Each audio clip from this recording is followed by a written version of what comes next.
শুভ সকাল। আজ 7ই ভাদ্র 1433, ইংরাজির 25শে August 2026। 25শে August 1900 Bardhaman জেলার বেতালবন গ্রামে মামার বাড়িতে জন্মগ্রহণ করেন কবি, সমালোচক, ব্যঙ্গাত্মক ও প্যারোডি কবিতা রচয়িতা সজনীকান্ত দাস। তাঁর প্রকাশিত গ্রন্থের সংখ্যা 60-এর অধিক এবং কবিতা গ্রন্থ 11টি।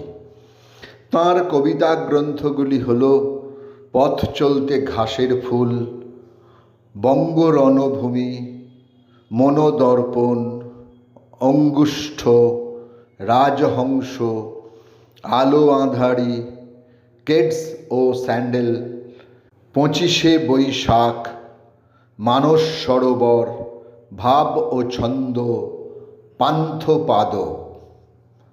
বাংলাদেশি সুইডিশ লেখক, চিকিৎসক, নারীবাদী, ধর্মনিরপেক্ষ, মানবতাবাদী এবং কর্মী তসলিমা নাসরিনের আজ জন্মদিন। 25শে অগস্ট 1962 বাংলাদেশের ময়মনসিংহে তিনি জন্মগ্রহণ করেন।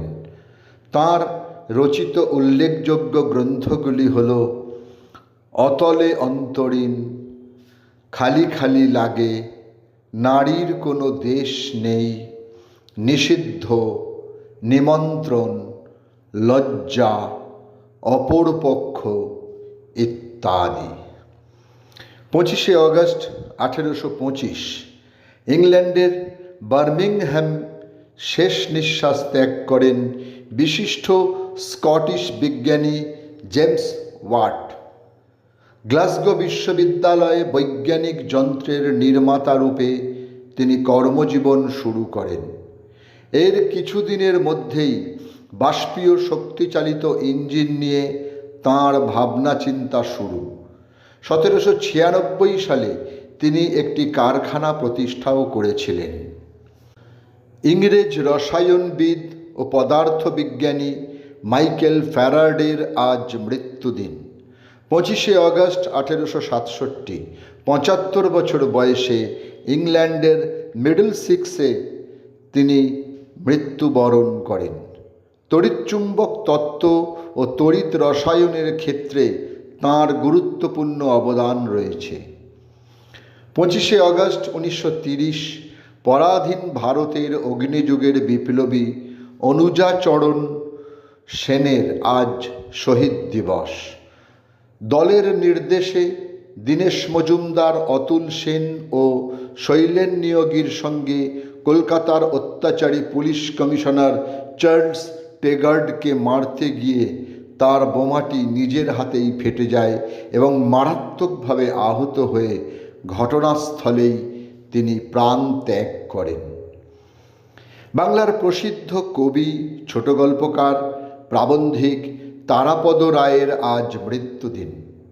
সময়টা 2007। বাংলা সাহিত্যে হালকা হাস্যরসের সঙ্গে পরিমিত তিক্ত রস মিশ্রণের পারঙ্গম স্রষ্টা ছিলেন তিনি। কোনটা যে চন্দ্রমল্লিকার ফুল আর কোনটা যে সূর্যমুখী বারবার দেখেও আমার ভুল হয়ে যায়, আমি আলাদা করতে পারি না। 25শে অগস্ট 2012 ইউএসের চিনচিনাটিতে 82 বছর বয়সে শেষ নিঃশ্বাস ত্যাগ করেন চন্দ্রপৃষ্ঠে অবতরণকারী প্রথম ব্যক্তি নীল আর্মস্ট্রং। 25শে অগস্ট 2025 সকাল 11:35 কলকাতায় এক বেসরকারি হাসপাতালে প্রয়াত হন ভারতীয় বাঙালি অভিনেতা ও রাজনীতিবিদ জয় বন্দ্যোপাধ্যায়। 1982 অপরূপা চলচ্চিত্রে তাঁর আত্মপ্রকাশ। পরিচালক বিদেশ সরকার। তবে নব্যেন্দু চট্টোপাধ্যায় পরিচালিত চপারে তাঁর অভিনয় ভোলবার নয়।